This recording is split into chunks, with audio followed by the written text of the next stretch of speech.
Hello, my name is Ashley Share. I'm the founder and CEO of ShareLove.Fund. Today we're going to explore the Bhagavad Gita, chapter 2, verse 69. Chapter 2, verse 69 reads as follows. What seems night to others is the state of awakening for one, with a mind thus disciplined. And what appears day to others is as night to the sage who knows the self. So I'm going to read that again. Okay, chapter 2, sloka 69. What seems night to others is the state of awakening for one, with a mind thus disciplined. And what appears day to others is as night to the sage who knows the self. This is a beautiful verse that says in simple words, what is real to an enlightened person seems unreal to an ordinary person. And what seems real to an ordinary person is unreal to an enlightened person. Naturally then, enlightened ones are called by the others insane. And we call these people these names. Like, for example, if I said, when people say they're on a mission, sometimes people feel that they are insane. So if people say they're doing something for money, then people understand that. So it's really interesting. I am the founder and CEO of a 501c3 charitable organization, ShareLove.Fund, and I give all my time and money to help incarcerated women earn a vocational training degree as a yoga teacher, because maybe they will earn a livelihood that honors their mind, body, and soul as a yoga teacher. Or I've actually found that the principles of yoga sort of help you get your A game on for whatever career in whatever field you might want to pursue. That it's not the only way, and it's not necessarily the best way, but it's a way to really help people optimize themselves, get focused, and fulfill their potential. But altruism is a little bit insane. Like, people think I'm insane to give all my money and all my time to something that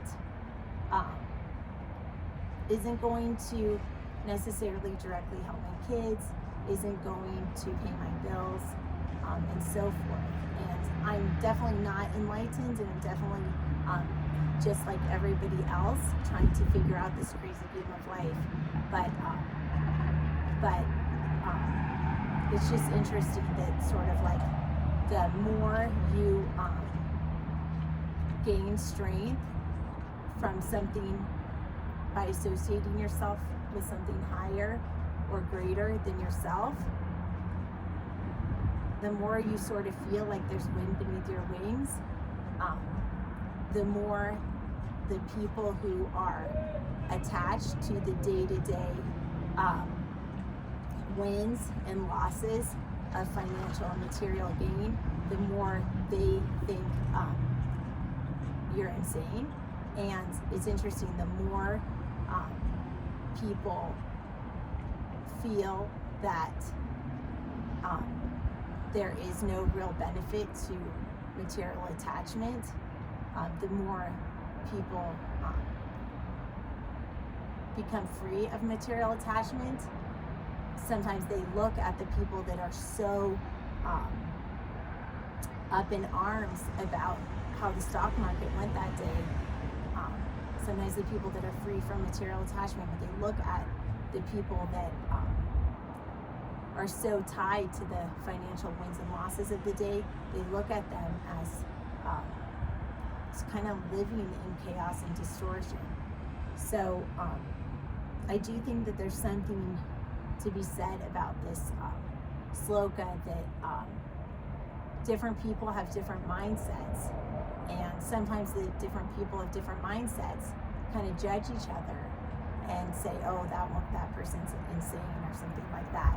But really, there's just different people have different priorities, and they are using their different priority systems to value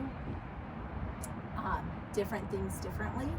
And no one is really insane. They're just using different rubrics to prioritize their life. So anyway, back to my notes here.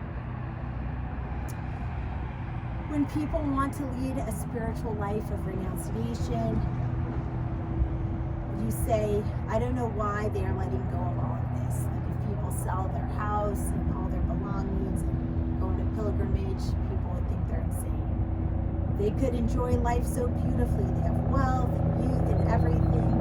I don't know why they are renouncing everything. Why can't they live like normal people? Are they crazy? They ask the seeker, are you crazy?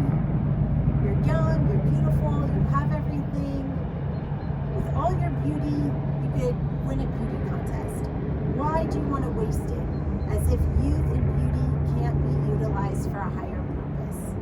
As if winning the contest were the goal in life. So, it's pretty scary to let go and renounce everything, and I'm not suggesting that anyone do it. But I do think it's interesting as a critical thinking exercise to think about, why does it bother us so much when people say they're on a mission for a higher purpose? Like, why do we find that so threatening sometimes that we need to attack it and call them crazy? Why can't we just be happy if somebody's doing something that doesn't bother anyone? Why can't we just be happy, like, oh cool, they found their passion?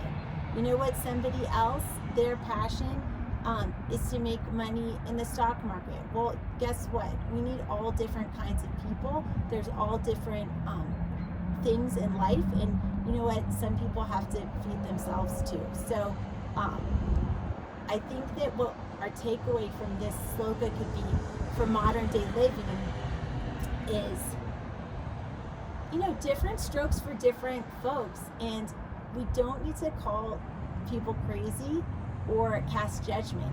I just want to say before ending this, I believe, in my own personal opinion, and you can decide what works for you or not. I believe in this sloka traditionally because this is based in a religious text. I believe that it is trying to advocate renunciation in a spiritual journey.